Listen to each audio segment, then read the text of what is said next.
26.2. I don't think I would have ran that this weekend. So thanks for being here today. It's an important issue that we're talking about in terms of energy costs.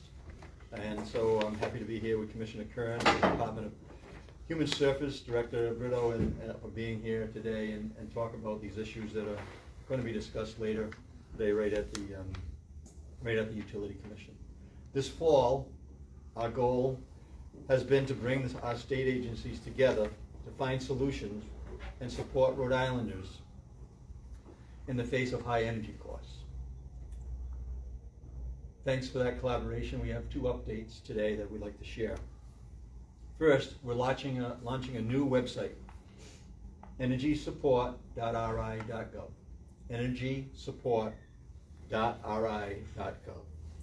This is a one-stop shop to connect Rhode Islanders with resources to lower energy costs and help keep the heat on this winter.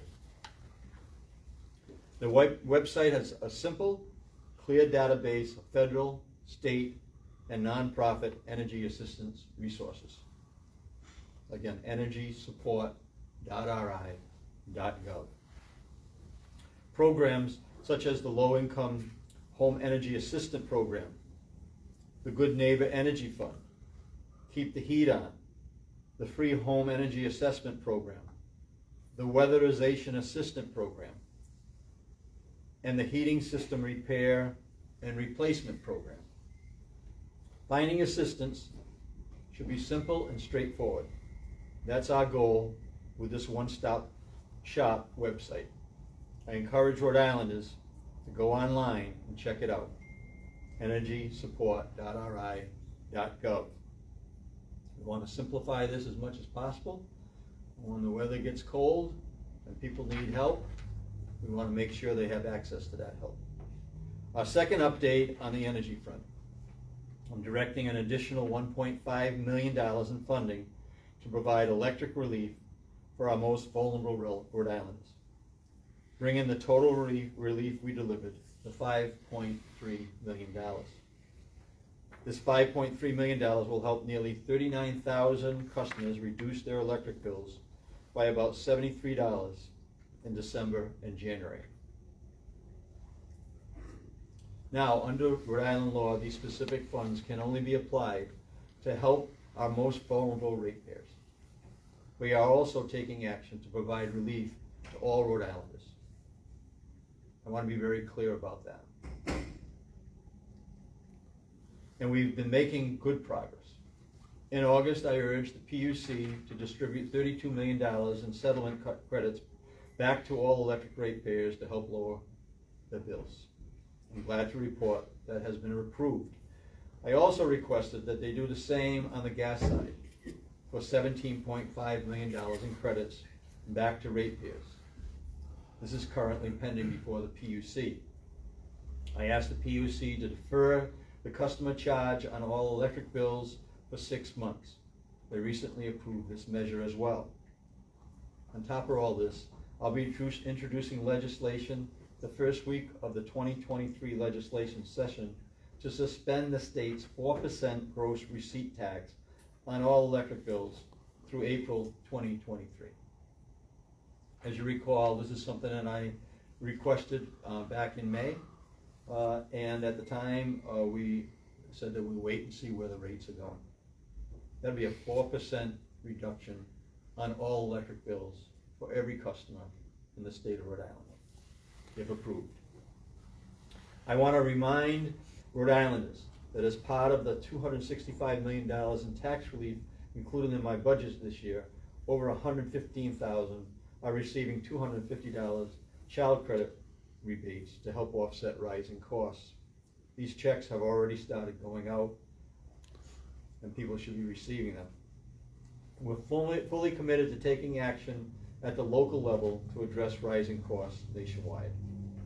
I'd also want to inject as well, come January, that we're looking at strategizing, at least I'll be proposing, and hopefully the General Assembly will agree, to put millions of dollars into the approved budgets to help middle-class families with their heating costs. this winter. We have momentum in the state of Rhode Island. We're not going to lose it, and we're not going to let high energy costs get in the way. With that, I'll invite Commissioner Kearns to give a little more detail on our strategy. Commissioner?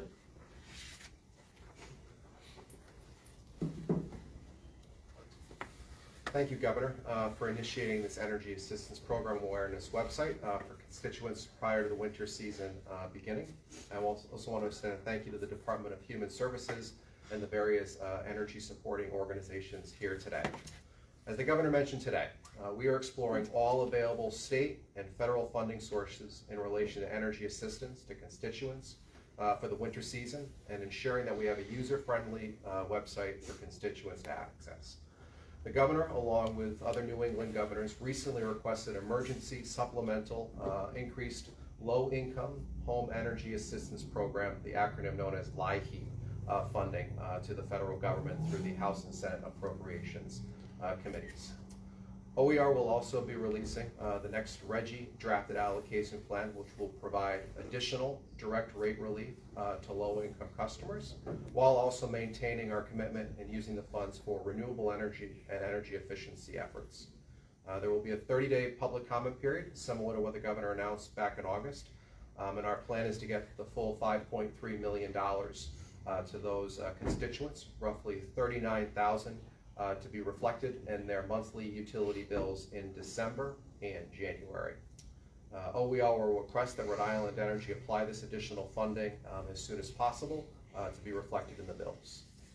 The Governor and OER believe that providing this additional rate relief in December and January will help these constituents' monthly utility bills further, recognizing that money can be tight for families during the holiday season.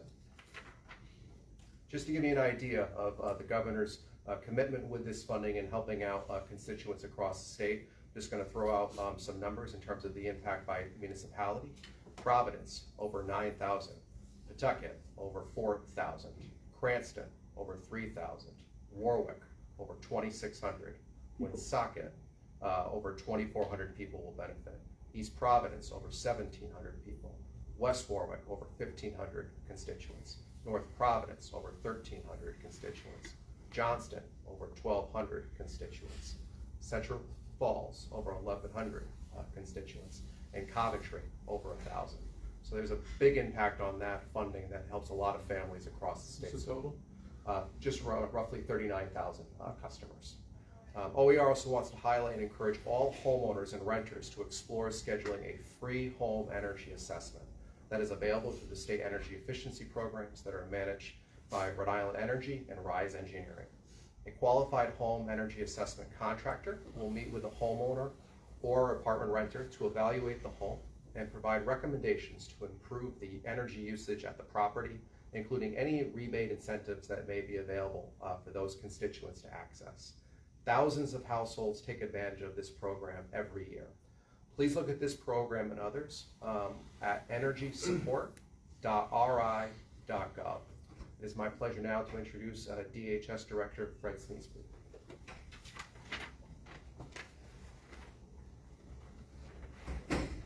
Thank you, Chris. I'm here on behalf of Acting Director Kim Brito in the Department of Human Services, and very grateful to the Governor and Chris and all the people involved in bringing together all of the different resources and making them easily accessible to the people of Rhode Island who need these resources. Very happy today to be joined by representatives from the community action agencies, Will One and Paul from the Community Action Partnership of Providence, West Bay Community Action, and that's where so many of these programs become accessible to the public. Kyle from the United Way that manages the Good Neighbor Energy Fund, Jim from the Catholic Social Services of Rhode Island, the Diocese of Providence, that manages the Keep the Heat On program. All of these are good resources that we're trying to pull together to make things easier for people in the winter that's coming. It's really through all of this collaboration and coordination of resources that we're able to offer supports to people in Rhode Island, and also with the strong support of the congressional delegation, been great advocates for us in these efforts. They've mentioned this new website, energysupport.ri.gov, so I encourage everybody to really check it out. to find ways that will help them manage their energy costs in the winter. I just want to give a few key funding information about LIHEAP itself. We expect to receive about $32 million from the federal government for the low-income home energy assistance program. And from those funds, if a household heats their home with deliverable fuels, they could receive somewhere between $981 and $1,285 in federal assistance, depending on their income. There's also money available from the LIHEAP Enhancement Fund, $7.5 million, which we join with the federal funding. So people who heat with gas or electric could receive awards from $805 to $970 if they heat with gas, between $983 and $1,230 if they heat with electric.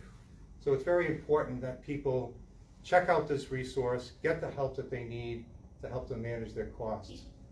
So I know I'm here available afterwards for questions, and people from the community action agencies, United Way, keep the heat on as well.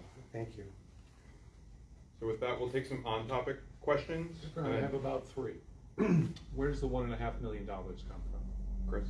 Chris will take that. That comes from the Regional Greenhouse Gas Initiative Program. And the suspension of the tax, what's it called? Tax on, It's the suspension on the electric gross receipts tax that's collected. it's 4.3% Roughly 4% on the electric side. through April of 2022. It would be reflected in terms of applying to the remaining 3 months of the winter electricity rates, which would be the March bill that you would receive in April. Well, okay. And what is the estimated savings? Well, It will be dependent on customer and constituent. Certainly we could give you those estimates afterwards.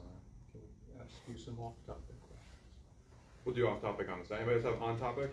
Yeah, there was a $43 million settlement as part of the.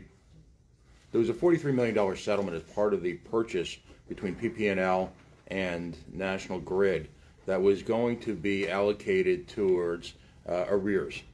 Has that happened? Is there a process? Was it automatically applied?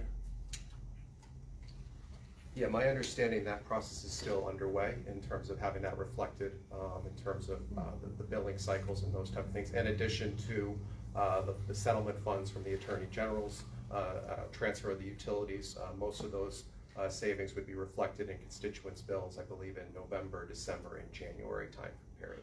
Is there any way to get those funds allocated prior to the cutoff period that we're fast approaching? Because right now the utility companies are actively engaged in cutoffs. Yeah, I would be happy to direct you offline with the DPUC that can answer those kind of in-the-week questions about the rearages and the status of those topics. And then just one final question. On LIHEAP, what is the ceiling in terms of gross income for a family to qualify for heating Defer assistance? to my colleague. Thanks.